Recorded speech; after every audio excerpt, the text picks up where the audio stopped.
অসুস্থ মায়ের হসপিটালাইজ হওয়ার খবর পাওয়া মাত্রই নিজেকে আর আটকে রাখতে পারলো না রাই। হ্যাঁ বন্ধুরা, ভিডিওতে লাইক দিয়ে দেখতে থাকুন। রাই যখন আননোন নাম্বার থেকে ওর বৌমনির ফোনে ফোন করতে থাকে, ঠিক সেই মুহূর্তে ওর বৌমনির ফোনে যখন রাই শুনতে পায় ওর বৌমনির চিৎকারের আওয়াজ, তখনই রাই বুঝতে পেরে যায় যে বাড়িতে এমন কোনো একটা ঘটনা ঘটেছে যেটা হয়তো বা ঘটার নয়। অন্যদিকে যখন রাইয়ের বৌমনির হাত থেকে সেই ফোনটা পড়ে যায়, ঠিক সেই সময় ফোনের চলাকালীনই রাই শুনতে পায় যে ওর মা মাথা ঘুরে পড়ে গিয়েছে এবং ওর মাকে হসপিটালাইজ করা হবে। ঠিক সেই সময় রাই আর এক মুহূর্ত অপেক্ষা না করে হসপিটালে ছদ্মবেশ ধারণ করে ঢুকে যায় এবং বলতে থাকে যে না, আমি আর নিজেকে মোটেও আটকে রাখতে পারি না। আমার জন্মদাত্রী মা যেখানে এতটা অসুস্থ হয়ে পড়ে আছে, সেখানে কিনা আমি নিজেকে কি করে শান্ত রাখতে পারি। অন্যদিকে যখন ছদ্মবেশ ধারণ করে রাই বাড়িতে কাউকে কোনো কিছু না বলে হসপিটালে ঢুকে রাইয়ের মায়ের সংস্পর্শে গিয়ে রাইয়ের মাকে ছুঁয়ে বলতে থাকে যে মা, ও মা, তুমি এরকম করছো কেন বলো তো? তোমার মেয়ে তোমার সামনে আছে, তা সত্ত্বেও তুমি তোমার মেয়ের চিন্তায় চিন্তায় এতটা নিজেকে দুর্বল করে তুলেছো যে যার কারণে তুমি মাথা ঘুরে পড়ে গেছো। এরকম তো আগে কখনো হয়নি।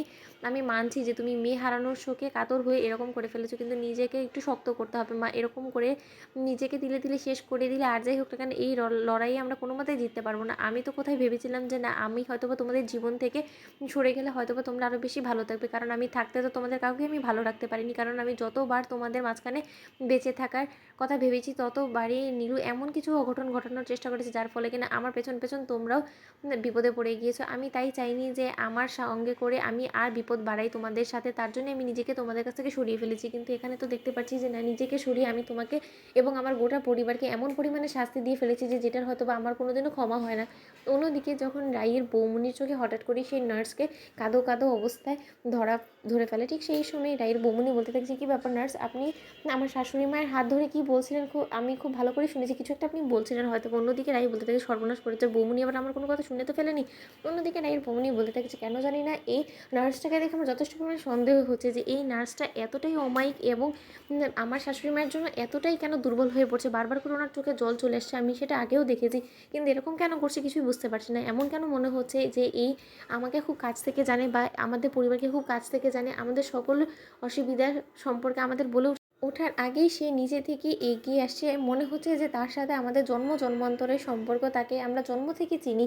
এরকমটাও কি হতে পারে যে রাই হয়তোবা নিজের স্মৃতি হারিয়ে বসেছে, তাই হয়তোবা রাই ছদ্মবেশ ধারণ করে এখানে নার্সের কাজে লেগে পড়েছে। আমরা হয়তোবা সেই রাইকে এখন চিনতে পারছি না।